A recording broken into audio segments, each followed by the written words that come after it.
Bharatiya Janata party क्या कहती है वो तो मैं नहीं जानना चाहता, लेकिन अगर मैं एक बेटी का पिता और पिता होने के नाते मेरा ये दायित्व भी बनता है, जब बेटी अपनी योग्यता के आधार पर सिलेक्ट होती है और वो आगे पढ़ना चाहती है, तो जब उन्होंने मुझसे अनुरोध किया कि मेरे साथ आपने चलना, मेरे एडमिशन करनी है, तो मैं उस संदर्भ में उनके साथ गया। वहाँ मैं अपनी पिता का फर्ज अदा कर रहा था, लेकिन मैं जब भी वहाँ समय रहा, हिमाचल के हितों की मैं वहाँ बात करता था और चीफ सेक्रेटरी साहब और अन्य अधिकारियों से रोज मेरी बात होती रही और मंत्रीगणों से भी मेरी बात होती रही। और निश्चित रूप से एक दायित्व पिता का भी निभाना होता है और भारतीय जनता पार्टी को इस प्रकार की राजनीति नहीं करनी चाहिए थी। और जितना राजनीतिक सोचेंगे वो अच्छा नहीं। आगे से समझ में आता कि वो किस टैक्स की बात कर रहा है। टैक्स नहीं लगा है, टैक्स लगाना कुछ और बात होती है। या तो वो परेशान है और परेशानी का मामला उनका ये है कि वो निश्चित रूप से भारतीय जनता पार्टी यही तय नहीं कर पा रही, 5 गुटों में बटी हुई पार्टी है। इसमें यही नहीं तय कर रही कि एक नेता कुछ और बोलता है, एक नेता कुछ और बोलता है। जीएसटी का जो हमें 28% से जो 18% आया है, हिमाचल प्रदेश में जीएसटी लगने से सबसे बड़ा नुकसान हुआ। हिमाचल प्रदेश एक ऐसा राज्य है जहां जीएसटी का नुकसान हुआ। और नुकसान कैसे हुआ? जब 2017 में जीएसटी लगा, उसमें हिमाचल प्रदेश की बद्दी, नालागढ़, इन क्षेत्रों से जो हमारे इंडस्ट्री वाले क्षेत्र है या कोई और टूरिज्म के सेक्टर है, उससे हमें 4,000 करोड़ रुपए का वैट और एक्साइज आती, क्या आती थी? वैट आता था। अब जीएसटी लगने के बाद वो 150 करोड़ रुपए रहे। केंद्र सरकार ने जब जीएसटी लगा तो उसके लिए जब हमें वैट का नुकसान हुआ तो 2017 में उन्होंने हमें 3200 रुपया हर साल जीएसटी 3200 करोड़ रुपया हर साल जीएसटी कंपनसेशन सेस देने की बात की और उन्होंने दिया भी। 5 साल तक उन्होंने जीएसटी कंपनसेशन सेस दिया और जून 2022 में जब भारतीय जनता पार्टी की सरकार थी, जीएसटी कंपनसेशन बंद हो गया। हमारे जीएसटी किससे आता था? उसके बाद हमारे सबसे ज्यादा जीएसटी आता था सीमेंट इंडस्ट्री से। सीमेंट इंडस्ट्री से जो जीएसटी आता था उसमें जो कमी आई है उसमें 25 रुपए की कमी हमने की है, 425 से 25 रुपए है। और जो हम सिविल सप्लाई के द्वारा सीमेंट सप्लाई करते हैं टेंडर के माध्यम से, उसमें भी कमी है।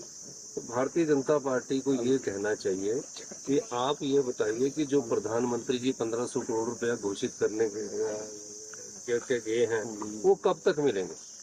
देखिए, जब प्रदेश दर्द से कराह रहा हो, आपदा से प्रभावित हो, अगर उस समय हमें रिलीफ ना मिले तो उसके बाद अगर आप 1 साल बाद 2 साल बाद दोगे तो उसका कोई फायदा नहीं है।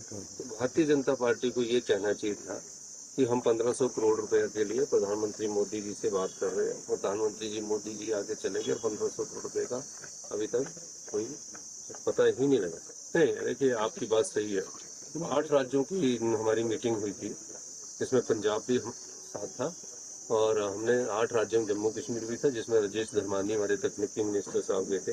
उन्होंने कहा था कि जीएसटी का जो रैशनलाइजेशन ऑफ आप टैक्सेस कर रहे हो 28 से 18 और 5% का, उसका तो हम सारे स्वागत करते हैं, लेकिन जो सेस लगाए जाते हैं डीजल पर, पेट्रोल पर, उसमें राज्य को शेयर नहीं मिलता। उनका कुछ शेयर हमें हिमाचल प्रदेश की सरकार को और अन्य 8 राज्य जहां विपक्ष है उनको मिलना चाहिए। तो उस मांग को उन्होंने कहा कि हम आने वाले समय में गौर करेंगे। केसीसी बैंक की एक बात मैं आपको स्पष्ट कर देना चाहता हूँ, ना हमारी सरकार ने ओटीएस मांगी है केसीसी बैंक में और ना ही कोई सरकार उसको ओटीएस देती है। ये कांगड़ा कोऑपरेटिव बैंक है, चाहे राज्य कोऑपरेटिव बैंक है या प्रदेश का कोई कोऑपरेटिव बैंक है, उन सब की अप्रूवल इनके नाबार्ड के माध्यम से आरबीआई द्वारा दी जाती है। और बैंकों की भी वन टाइम सेटलमेंट की अप्रूवल जो है, चाहे यूको और नेशनल यूको बैंक है, पंजाब नेशनल बैंक है, स्टेट बैंक है, उन सब की ओटीएस की approval RBI, reserve bank of India के नॉर्म्स के द्वारा दी जाती है। प्रदेश सरकार का इसमें कुछ नहीं लेना होता और ना ही किसी सेटलमेंट को करना होता है।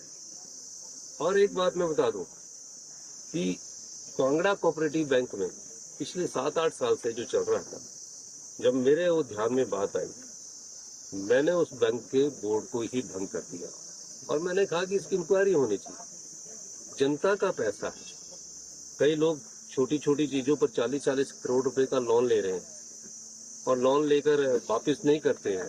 ऐसी जगह दिखा दी जाती है जिसकी कीमत 4 करोड़ रुपए है और कई जगह जो गरीब किसान है, जिसने किसान लोन लिया हुआ, सेटलमेंट तो उनका होना चाहिए, उसका सेटलमेंट होना चाहिए।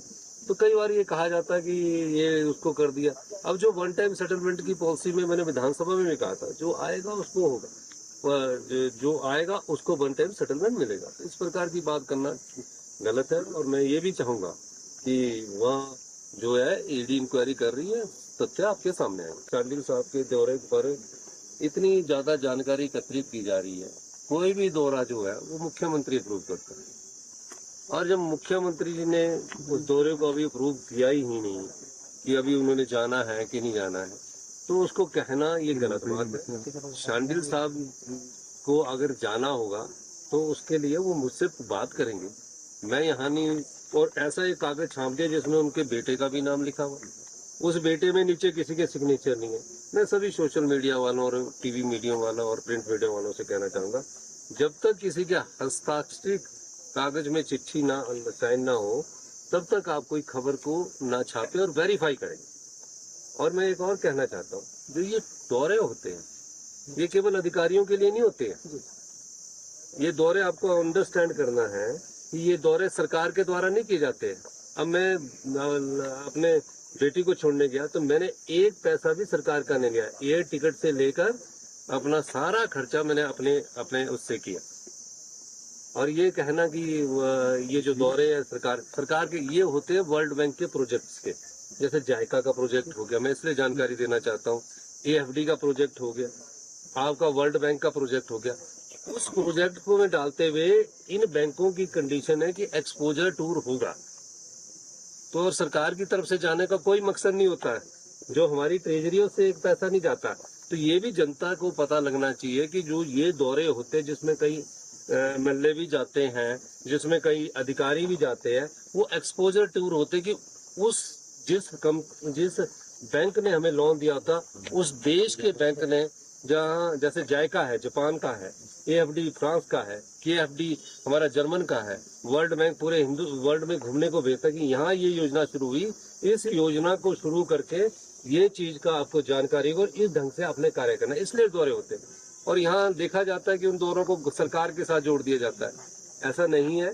कोई भी दौरा सरकार की ट्रेजरी से जब तक मैं अप्रूव नहीं करता तब तक नहीं होता। और जो दौरे होते हैं जो वर्ल्ड बैंक के होते हैं उसकी भी अप्रूवल होती है, क्योंकि उनके जो लोन होता है, जैसे हम लोन लेते हैं उसमें उन्होंने उसका 10% एक्सपोजर टूर के लिए होता है, जिसमें अधिकारी जाते हैं। मैंने बोला अधिकारी तो जाते हैं, लेकिन इसमें इम्प्लीमेंट करने वाले नेता लोग भी जाने चाहिए ताकि आपको कोई ऑब्जेक्शन ना करे। तो ये इस प्रकार की बात करना भारतीय जनता पार्टी की अच्छी नहीं है। उन्हें समझना चाहिए कि आप रणनीति करिए तो प्रदेश के आपदा प्रभावित परिवारों के लिए करिए। आपदा प्रभावित परिवारों से मिलने के लिए कितने मंत्री केंद्र सरकार के आए, क्या उनको राहत मिली है? हमारी सरकार सभी आपदा प्रभावित परिवारों को आने वाले समय में राहत देने जा रही है। हमारे पास आर्थिक तंगी है, आर्थिक संसाधन कम है, लेकिन मैं दावा कर सकता हूँ कि आर्थिक तंगी और आर्थिक संसाधन कम करने के बाद भी जिसका घर टूटा है उसे 7 लाख रुपए दिए जाएंगे और घर के अंदर जो उसके पलंग बर्तन वगैरह भरे हैं उसके 70,000 रुपए दिए जाएंगे। जिसका आंशिक रूप से घर टूटा है या सिल्ट आ गई है उसको 25,000 से बढ़ाकर 1 लाख दिया जाएगा। जिसकी भेड़ मरी है, बकरी मरी है, उसको 9,000 रुपया दिया जाएगा। जिसकी गाय मरी है, भैंस मरी है, उसको 55,000 रुपया दिया जाएगा। मैं अभी माननीय रेवेन्यू मिनिस्टर जगत सिंह नेगी जी से बात करके इस दृष्टिकोण से इसको हम जल्दी अमली जमा कराएंगे। चाहे HRTC है, चाहे HPDDC है, सभी हमारे सरकारी कर्मचारी है, सभी का ख्याल रखना हमारा दायित्व है। लेकिन मेरे पास जितना धन है उसका मैं सही सदुपयोग करना चाहता हूँ। कोई भी पेंशन वाला है, कोई भी, उसमें थोड़ी डिले हो सकता है। जिस प्रकार भारतीय जनता पार्टी को करोड़ों रुपया का फायदा हुआ उनकी सरकार के समय, और जिस प्रकार उन्होंने हिमाचल प्रदेश की संपदा को लुटाया उसका नुकसान है। पर मैं उसको सिस्टम को ठीक कर रहा हूँ। आने वाले समय में ये जो देरी है, ये 4-5 महीने की बात है, तो उसके बाद ये ठीक हो जाएगी।